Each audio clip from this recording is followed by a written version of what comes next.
বাংলাদেশের বগুড়া সোড়াতলার কর্পূরহাট সংলগ্ন লক্ষ্মীনারায়ণ পাড়ায় হিন্দু সম্প্রদায়ের বাড়িতে হামলার অভিযোগ। মোহাম্মদ জাফু ও মন্তেজার গং আসবাবপত্র ভাঙচুর করে টাকা সোনা লুট করেছে বলে জানিয়েছেন ভুক্তভোগী পরিবার। থানায় অভিযোগ দায়ের হয়েছে, এখনও কোনো গ্রেপ্তার হয়নি। সত্য ঘটনা কি? আপনার মতামত কমেন্ট করুন। সংখ্যালঘু হিন্দুদের প্রতিনিয়ত খবর দেখতে সনাতনী সত্য পেজটি ফলো করুন। বিস্তারিত দেখুন পরের অংশে।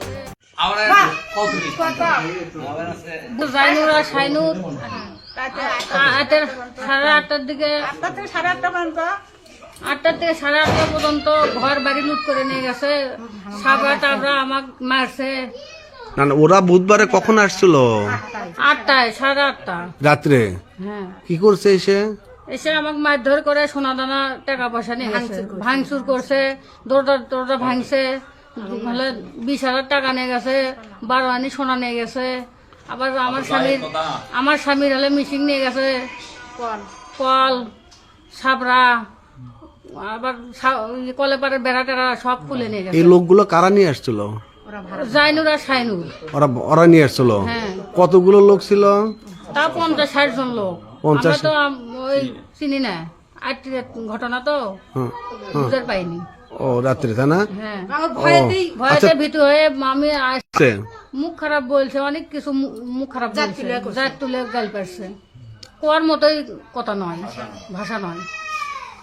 এটাকে এটি মারছে কালো হয়ে, আবার এগুলোতে মারছে, এগুলো তো এখন বাই করা যায়।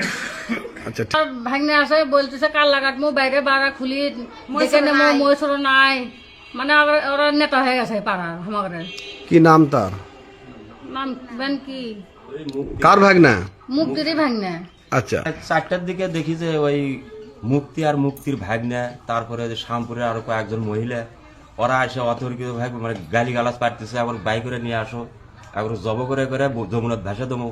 আমি জিজ্ঞেস করলাম যে এরকম তোমাদের বাড়ি কুটি করছে, আমাদের বাড়ি শ্যামপুর, আমরা এটি গরু জব কর্ম, মানুষ জব কর্ম, তাও এই 11 কাজকে দেখে সারবো।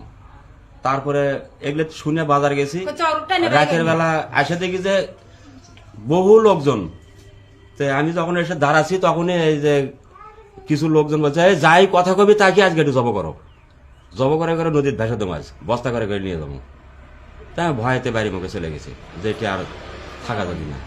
তখন আমাদের পাড়ায় এত লোকজন, মানে সবাই দরজা জানলা বন্ধ করতে, যে এখন যে কখন যে কি হয়, কখন আর আমাদের বাড়ির দিকেও যে হামলা দেয়, তখন আমি ভয়েতে চলে গেছি। আচ্ছা, আপনি? হ্যাঁ, যে রাতের বেলা দেখি যে এই বাড়ির দিকে খুব দূরমুড়ি হচ্ছে, লোকজনের হইচিল্লা হচ্ছে। আমি রাস্তাতে আসছিলাম, আসে দেখি যে এই চাষা ধরে মারিচ্ছে, ওই যে মদনের ঘরের সাথে বান্ধিচ্ছে, মণ্ডপের সাথে বান্ধিচ্ছে, সেই হারে এই চাষাক মারা দেখছি আমি।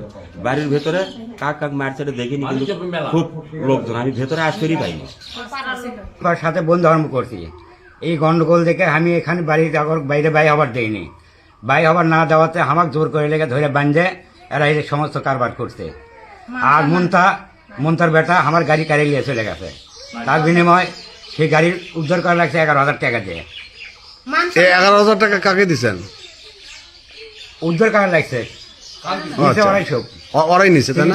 হ্যাঁ। আচ্ছা আচ্ছা আচ্ছা, যেমনটি আসলে আপনার নামটা কি যেন বলছিলেন? আমার নাম নুরুল ইসলাম। নুরুল ইসলাম, হ্যাঁ নুরুল ইসলাম।